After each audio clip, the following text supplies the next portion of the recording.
Good morning ma'am. Good morning बेटा। चलिए अब हम पढ़ेंगे 159। ओके, सभी को आवाज प्रॉपर आ रही है? Yes ma'am. Yes ma'am. कोई रीड करो प्लीज, संघमित्रा रीड करिए 159। Yes ma'am.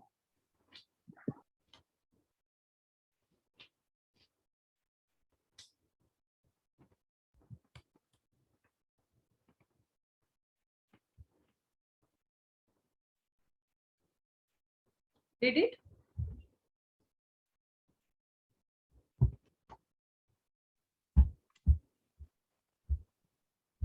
संघमित्रा? मैं रीड करूं? सॉरी मैम, मैं वो अनम्यूट नहीं कर पाई। Okay okay. Section 159. Everywhere two or more person by fighting in a public place disturb the public peace, they are said to commit an affray. Okay, देखो अभी तक हम क्या सुनते आए हैं कि दंगा शब्द जब भी यूज होता है तो हमें क्या लगता है कि दंगा मीन्स हम वो बड़ी बड़ी, जैसे कि अभी हमने पढ़ा अनलॉफुल असेंबली को जिस तरह से हमने पढ़ा, या फिर हमने पढ़ा कि रॉइड क्या होता है। तो एक्चुअल में रॉइड जो होता है वो नॉर्मली जैसे कि किडनैपिंग और एब्डक्शन, दोनों का हिंदी और इंग्लिश में कंफ्यूजन है। इसी तरह एवरी और रॉइड के हिंदी और इंग्लिश में कंफ्यूजन है, बट क्योंकि अब आप लोग आईपीसी पढ़ चुके हैं तो आपको यहाँ कंफ्यूजन में नहीं रहना है। अपहरण और व्यापहरण ये दो अलग चीजें हैं, जैसे किडनैपिंग और एब्डक्शन ये दोनों चीजें अलग हैं। बट हिंदी में हम अपहरण को किडनैपिंग देते हैं, जबकि असल में होता है वो व्यापहरण। इसी तरह दंगा शब्द जब हम यूज करते हैं जनरली, इवन न्यूज़पेपर भी जब, हाँ वो इंग्लिश में होगा तो डेफिनेटली वो रॉइड वर्ड यूज कर लेंगे, बट अगर हिंदी की हम बात करें तो दंगा शब्द यूज किया जाता है जो बड़े बड़े रॉइड होते हैं, अनलॉफुल असेंबली में जो इस तरह की हिंसात्मक कार्रवाइयां होती हैं उसके लिए यूज किया जाता है ना।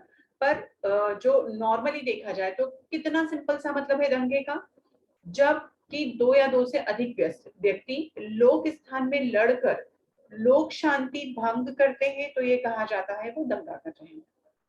ठीक है, नॉर्मली जो लड़ाई झगड़ा होता है उसमें इस तरह की जब एक्टिविटीज की जाती है और उसमें मेन पार्ट देखिए तीन चीजें यहाँ पर हैं, दो से ज्यादा लोग लड़ाई झगड़ा करें जिससे कि पब्लिक पीस खत्म हो, नष्ट हो, विघ्न डले, उसमें डिस्टर्ब हो।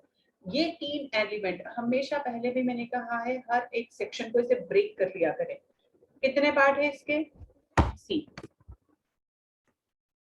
टू और मोर पर्सन, फिर फाइटिंग, और उससे जो इफेक्ट होगा वो क्या होगा? पब्लिक पीस, है ना। तीन चीजों में दो लाइनें तीन पार्ट में डिवाइड हो गई, ऑटोमेटिकली हम समझ गए what they have done, commit an affray. Clear? अब एक्चुअली इसका जो मतलब होता है एक तरह से ये इंग्लिश शब्द का जो प्रॉपर एक फ्रांसीसी वर्ड था एफ्रेयर, उससे मिलकर बना है, जिसका मतलब होता है किसी तरह का एक टेरर बना देना। जैसे मान लीजिए कि 8 लोग किसी चौराहे पर लड़ रहे हैं, झगड़ा कर रहे हैं, मारपीट कर रहे हैं, तो डेफिनेटली आसपास वालों के मन में क्या आएगा?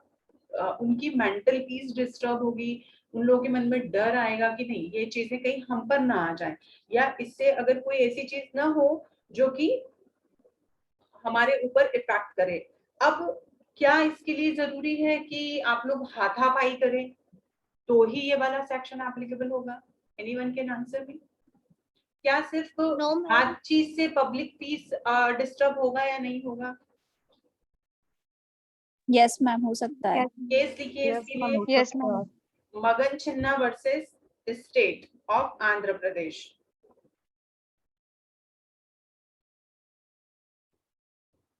फिर से रिपीट करूं, मगन छिन्ना versus state of Andhra Pradesh, 1975 का ये केस है।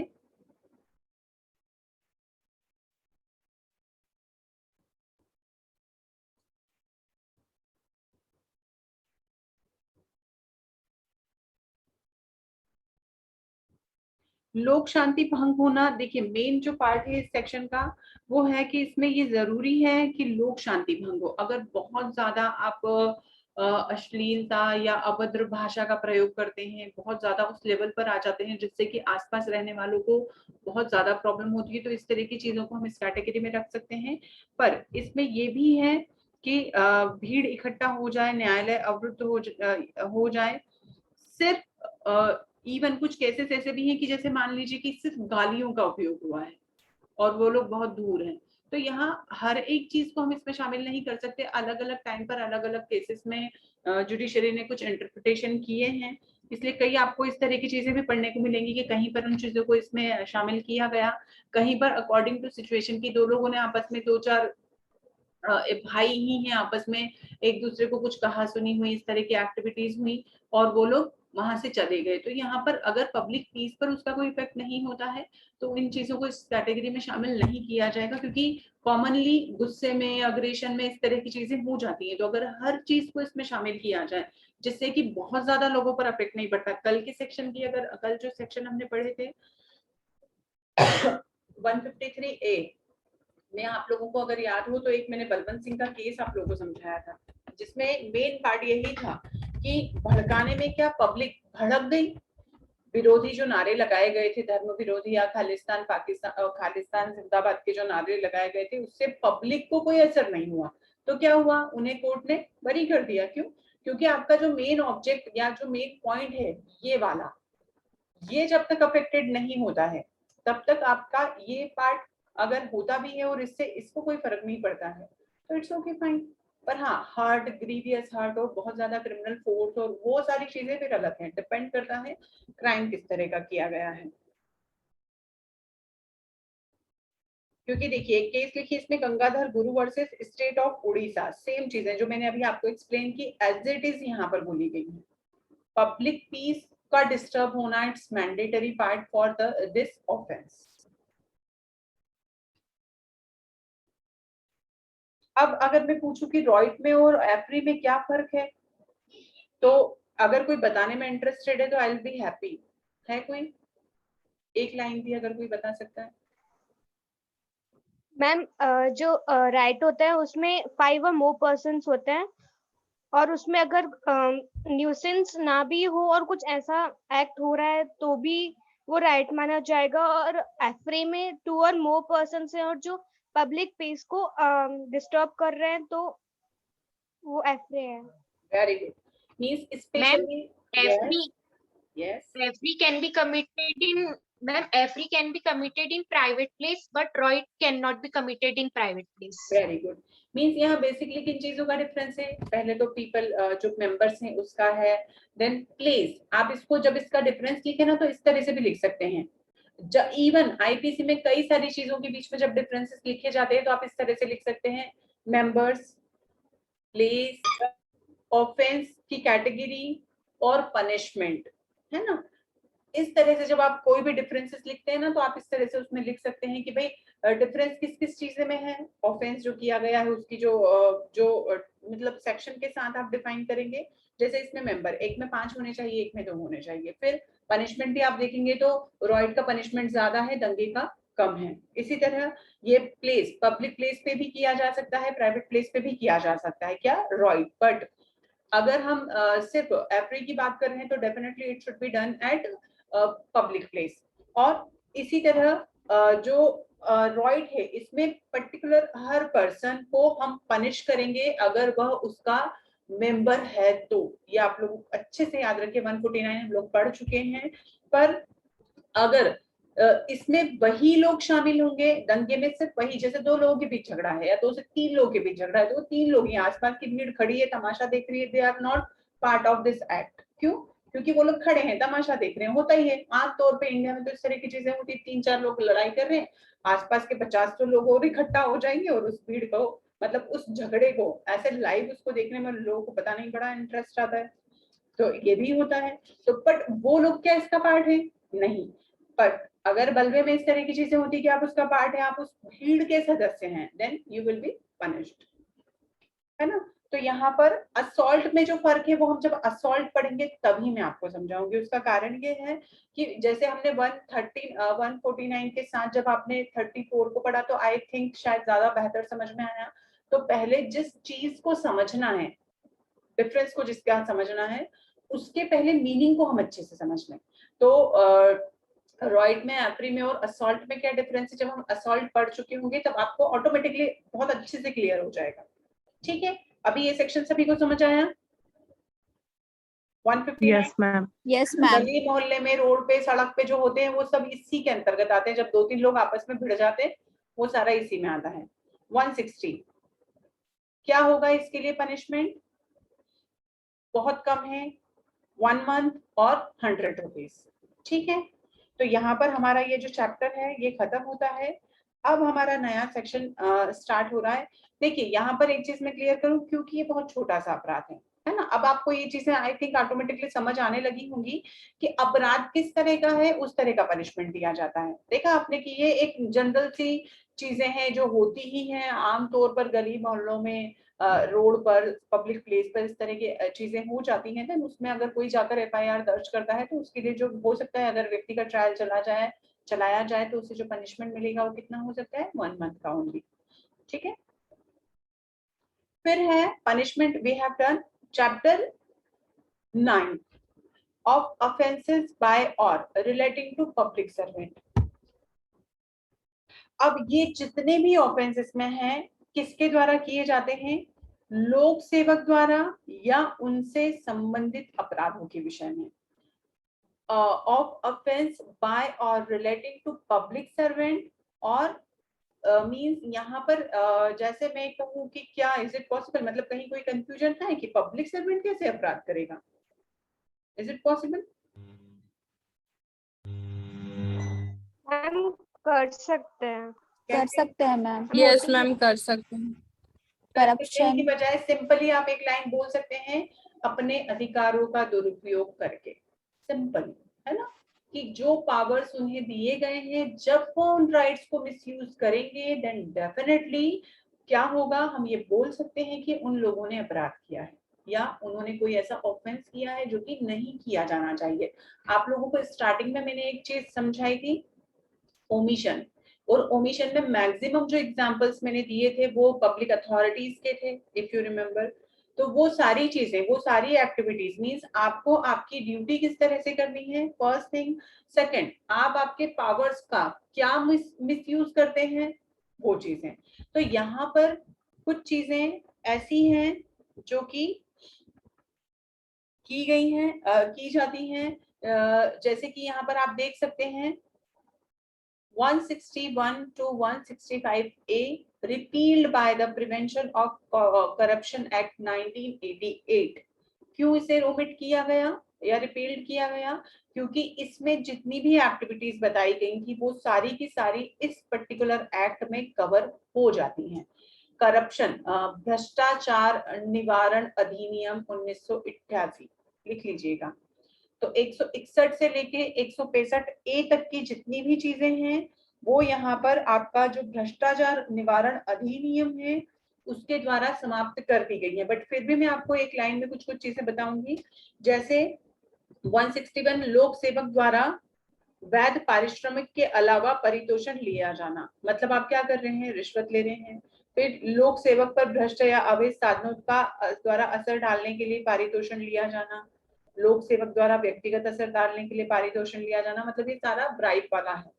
जितनी भी रिश्वत जो जिन चीजों के लिए ली जाती है तो वो सारी इसमें कवर अप हो जाती है। इसीलिए यहाँ पर इन सभी को उसके द्वारा, उस पर्टिकुलर एक्ट के द्वारा रिपील कर दिया गया है।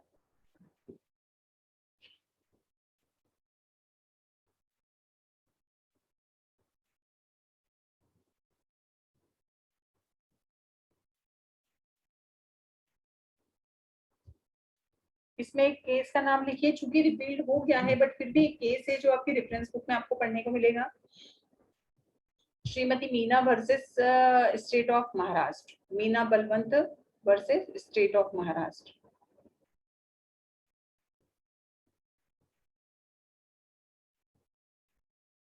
जिसमें कि उन्होंने 20 रुपए की रिश्वत ली थी मात्र, और उस 20 रुपए की रिश्वत के कारण उन्हें कुछ सप्ताह का कारावास दिया गया था और 200 रुपए का 1 माह का कारावास, 1 मंथ का इम्प्रिजमेंट प्लस 200 रुपीज फाइन लगाया गया था। और जिसके लिए उन्होंने अपील किया था। तो ये वाला केस सब लोग पढ़ना, आपको समझ आएगा। वो एक पढ़ते हैं आप, आपने कभी सुना हो तो, रंगे हाथों पकड़ा जाना।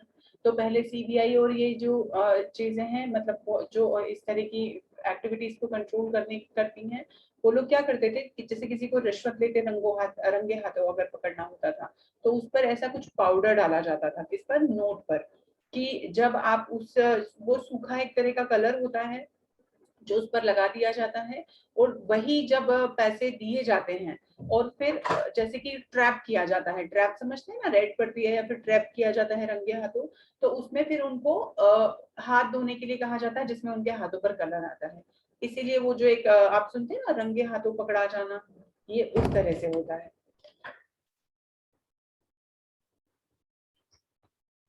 ठीक है, तो इसमें ये जो एक्ट, ये वाला जो केस है, आप लोग एक बार स्टडी करिएगा। 166 एक बार पढ़िएगा कोई, कौन पढ़ रहा है? Toshika, read it. Yes, ma'am. 161. Public servant disobeying law with intent to cause injury to any person, whoever, being a public servant, knowingly disobeys any direction of the law as to the way in which he is to conduct himself as such public servant, independent or knowing it to be likely that he will by such disobedience cause injury to any person, shall be punished with simple imprisonment for a term which may extend to 1 year, or with fine, or with both. Okay, कोई लोक सेवक किसी व्यक्ति को क्षतिकारित करने के आशय से विधि की अवज्ञा करता है। अगर कोई पब्लिक सर्वेंट है, डिसओबे लॉ, अब आप पब्लिक सर्वेंट है और अगर आप ही लॉ डिसओबे करेंगे तो पब्लिक का उस पर क्या असर पड़ेगा, और वो भी किस इंटेंशन से, किसी को इंजरी करने के इंटेंशन से। तो यहाँ पर जैसे कि हम ये मानते हैं कि भाई पुलिस ऑफिसर्स जो हैं वो हमारे प्रोटेक्शन के लिए, हमारी सुरक्षा के लिए हैं, अगर वो खुद पब्लिक सर्वेंट कोई भी होता है, अगर वो लॉ डिसोबे करता है और जानबूझकर किसी व्यक्ति को इंजरी करने की इंटेंशन से इस तरह का कोई एक्ट करता है, तो डेफिनेटली वो यहाँ पर सिंपल इम्प्रिजनमेंट 1 ईयर और विद फाइन और विद बोथ से लायबल होगा। जैसे जो कि एक पब्लिक ऑफिसर है, न्यायालय द्वारा यह के पक्ष में दी गई डिक्री की तुष्टि के लिए निष्पादन में संपत्ति लेने के लिए विधि द्वारा निर्देशित है। यह ज्ञान रखते हुए कि यह संभव है कि द्वारा वह यह को क्षति कारित करेगा, जानते हुए विधि के उस निर्देश की अवज्ञा करता है, क ने इस धारा में परिभाषित अपराध किया है। यहाँ पर सिंपली कोई भी ऐसा अपराध शामिल हो सकता है जो कि किसी भी पब्लिक सर्वेंट के द्वारा किया गया है, जिसमें कि विधि का उल्लंघन है, disobeying law, plus cause injury to any person, किसी व्यक्ति को जानबूझकर इस तरह का हार्म देना, जैसे कि आपका इलस्ट्रेशन में मेंशन किया गया है। फिर public servant framing an incorrect document with intent to cause injury. यहाँ एक मिनट, इसमें एक सेक्शन आई थिंक इसमें मेंशन नहीं है, ये शायद पुराना है, बेयर एक्ट है, 66A भी है। अगर किसी के पास नया बेयर एक्ट है तो आप लोग देख लीजिएगा। कोई भी पब्लिक Yes, अथॉरिटी जो विधि के अधीन के निर्देश की अवज्ञा करता है, जैसे कि मान लीजिए कोई किसी तरह का ऑर्डर दिया गया है, उसके संबंध में अगर कोई व्यक्ति उसकी अवज्ञा करता है तो वो भी इसमें आता है। जैसे मान लीजिए कि कोई लॉ, मतलब कोई ऐसे प्रोविजन है जिसमें कि स्पेशली उन्हें किस तरह का परफॉर्म करना है, या उनकी जहां पर ऐसी कोई ड्यूटी बनती है जिसे कि वो प्रॉपर फुलफिल नहीं करते हैं, तो यहाँ अगर वो उस चीज को नहीं करते हैं तो वो भी एक तरह का ऑफेंस कहलाता है।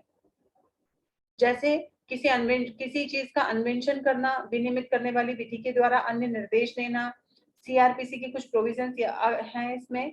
अगर वह, देखिए मैं कुछ चीजें और अभी रीड करूंगी, आप लोग देखना, उसमें स्पेसिफिक महिलाओं के संबंध में बहुत सारे अपराध है जिनके संबंध में इस तरह का प्रावधान किया गया है। 166A नोट कर लीजिएगा इसे। अगर वो इतनी चीजें, अभी मैं आपको आई विल एक्सप्लेन, अगर वो पर्टिकुलर उस पार्ट पर किसी भी तरह की गलत रिपोर्ट करता है या गलत अन्वेषण करता है या इन्वेस्टिगेशन करता है, तो वह कठोर कारावास से, जिसकी अवधि 6 मास से कम नहीं होगी किंतु 2 वर्ष तक की हो सकेगी, दंडित किया जाएगा और जुर्माने से भी दंडनीय होगा। मतलब यहाँ पर ये स्पेशली किस चीज के लिए बनाया गया है,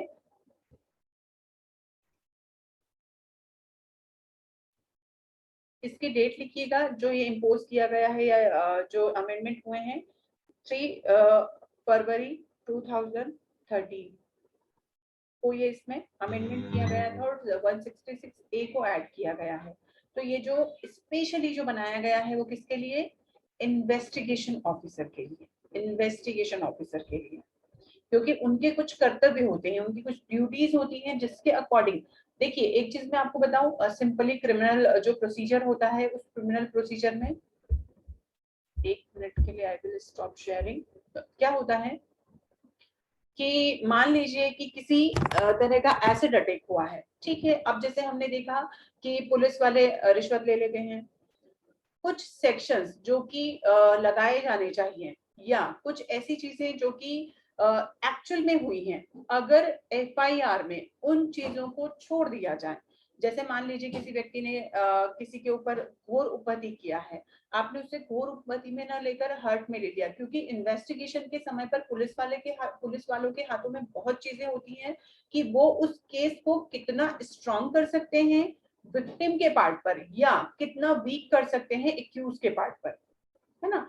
तो यहाँ पर ऐसा नहीं है कि इस तरह की एक्टिविटीज नहीं होती है, इस तरह की चीजें पुलिस वाले नहीं करते हैं या इन्वेस्टिगेशन ऑफिसर्स नहीं करते हैं। उन चीजों को कंट्रोल करने के लिए यहाँ पर ये सेक्शन मेंशन किया गया। अब देखिए इसमें स्पेशली किस किस तरह के अपराध हैं, जैसे कि मान लीजिए ये जो धारा है इसमें प्रथम सूचना रिपोर्ट एफआईआर जो दर्ज होता है उसमें से किसी अपराध का कारित होना, अगर आपको उसकी सूचना दी गई है उस दशा में उसे रजिस्टर्ड किया जाना प्लस रजिस्टर में लिखा जाना अनिवार्य होगा। ऐसी एफआईआर रजिस्टर करने से इनकार करना भी एक तरह का काउंटेबल और नॉन वेलेबल ऑफेंस की कैटेगरी में होगा। और ये इसमें कौन कौन से ऐसे अपराध हैं जिनकी की रजिस्टर में एंट्री प्रॉपर होनी चाहिए? 326A एसिड अटैक, जिसमें कि लड़कियों को ग्रीवियस हर्ट हो जाता है। फिर 326B, ये भी एसिड अटैक से रिलेटेड है, आगे जब हम पढ़ेंगे डिटेल में पढ़ेंगे। 354 लज्जा भंग जिसे कहा जाता है, जो कि लड़कियों के संबंध में होने वाला अपराध है। 354 में ABCD अभी नए जितने भी अमेंडमेंट हुए हैं वो सारे के सारे। ह्यूमन ट्रैफिकिंग 370 मानव का दुर्व्यापार। फिर 370A बालकों का व्यापार के लिए शोषण करना, अब्यूज करना। सिर्फ सेक्शन मेंशन कर लीजिए आप, जैसे 326A, 326B, 354 पूरा, 370, 370A, फिर 376 रेप, 376 में ओवरऑल सारी चीजें यहाँ आ जाती हैं। एंड वन लास्ट 509, ये सारे बेसिकली देखे जाते हैं। हम देख सकते हैं कि इसमें एक को अगर छोड़ दें तो बाकी सारी के सारे महिलाओं से संबंधित अपराध हैं।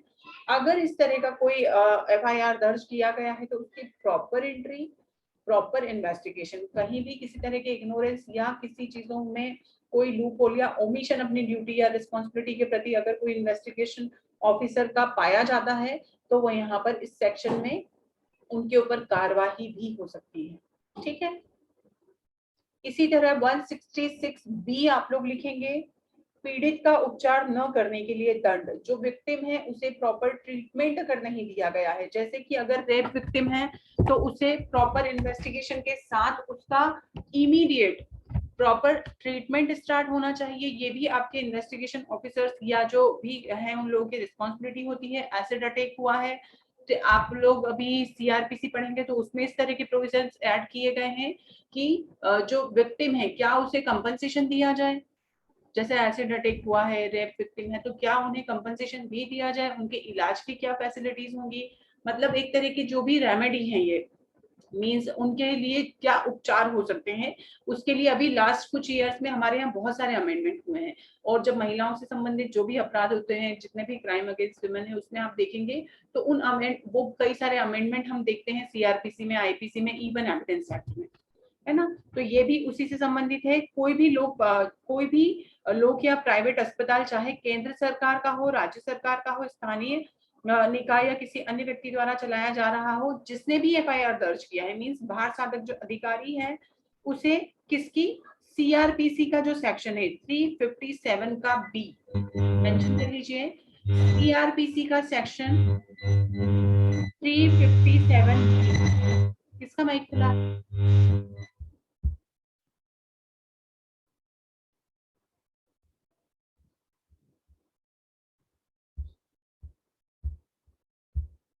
उसके तहत यहाँ पर पनिश किया जा सकता है। ठीक है,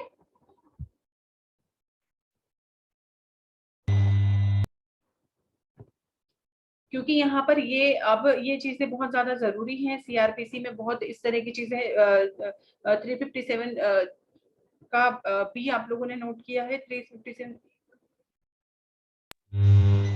आएगा तो मैम बी आएगा सी है वो। हाँ यामिनी, मैम बी नहीं है वो, सी है। मैं वही एक्चुअली, एक मिनट, फिर now will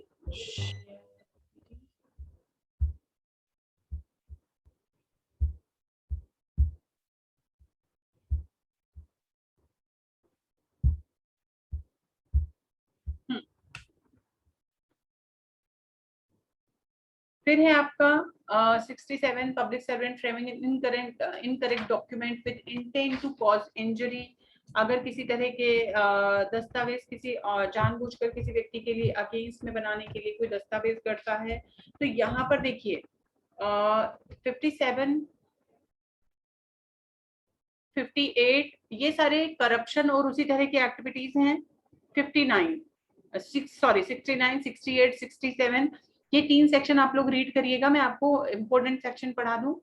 पर्सनैटिंग a public servant, क्योंकि देखिए ये सारे के सारे आप देखिए public servant unlawful binding for property, फिर public servant unlawful engaging in trade, किसी भी गलत तरह के व्यापार में संलग्न होना, किसी गलत तरीके से संपत्ति इकट्ठा करना, ये सारे एक तरह के करप्शन में आते हैं। But this is different. क्या है? लोक सेवक का प्रतिरूपण, पर्सनैटिंग अ पब्लिक ऑफिसर। ये किस तरह की एक्टिविटीज है, कभी किसी ने सुनी है? कैसा होता है?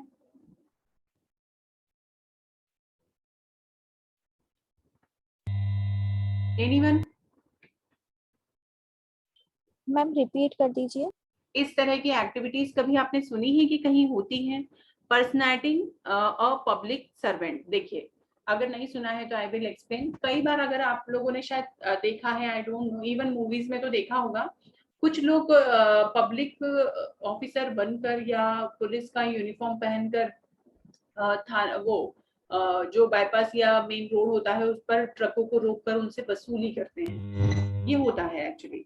तो इस तरह की एक्टिविटी उन्होंने क्या किया, नकली पुलिस का यूनिफॉर्म पहन लिया, नकली पुलिस आप बन गए, वो बनकर आपने कोई ऐसी एक्टिंग की जिसमें कि सामने वाले को ये ट्रस्ट हो जाए कि आप पुलिस हैं। लोक सेवक का प्रतिरूपण, जो कोई विशिष्ट पद को लोक सेवक के नाते धारण करने का उपदेश यह जानते हुए करेगा। जैसे मैं बोल दूं I am a police officer, है ना?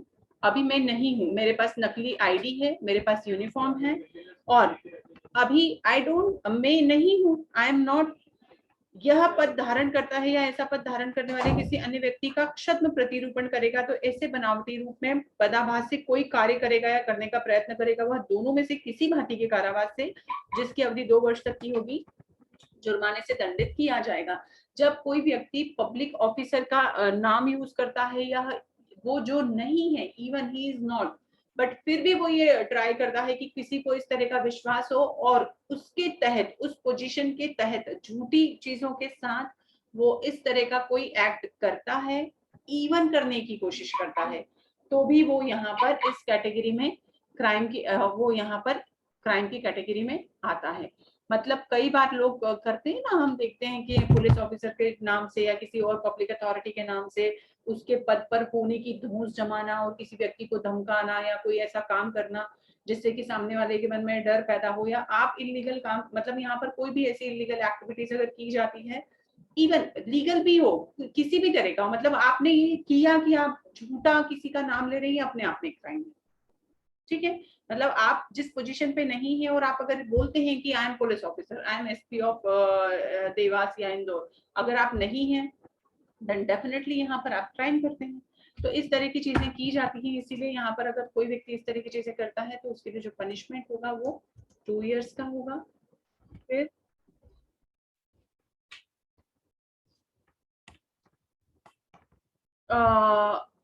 इसे रीड करना कोई भी, लास्ट सेक्शन इसका।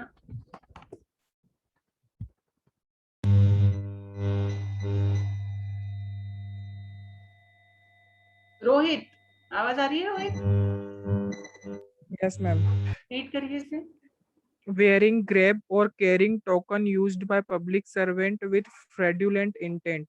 Whoever not belonging to a certain class of public servant wear any garb or carries any token resembling any grab or token used by the class of public servant with the intention that it may be believed or with the knowledge that it is likely to be believed that he belong to the class of public servants shall be punished with imprisonment of either description for a term which may extend to 3 months or with fine which may extend to 200 rupee or both. ठीक है, मतलब जो चीजें यहाँ पर थी प्रतिरूपण करना, उसी की आगे में और उन्होंने एक्सटेंड कर दिया कि अगर मान लीजिए वो उसकी यूनिफॉर्म पहनता है, ड्रेस पहनता है, टोकन लेता है और उसके साथ धोखा करने की कोशिश करता है, क्योंकि यहाँ पर खास जो चीज है वो है फ्रॉडुलेंट इंटेंट, कपटपूर्ण आशय जिसे हम कहेंगे। अगर वो ये करता है तो इस आशय के साथ ये जितनी भी चीजें की जाए वो सारी की सारी इस सेक्शन में पनिशेबल है, जिसमें पनिशमेंट होगा 3 मंथ्स और यहाँ पर विद फाइन हो सकता है। इस वाले सेक्शन में पनिशमेंट ज्यादा था, क्यों? क्योंकि यहाँ पर अगर कोई इस तरह के प्रतिरूपण करना, मतलब आप उसका सामने वाले को ये एहसास कराना चाहते हैं कि आप वो पब्लिक ऑफिसर हैं और उसके तहत अगर कोई एक्ट किया जाता है या किया जाने की कोशिश की जाती है तो वो 170 में अपने आप में क्राइम है। 171 में इस तरह का टोकन या इस तरह की कोई एक्टिविटी करना, पोशाक पहनना भी जिसमें शामिल है, वो यहाँ पर 171 में क्राइम की कैटेगरी में आता है। ठीक है, तो ये हमारा इसके बाद जो होगा वो इलेक्शन से रिलेटेड होगा।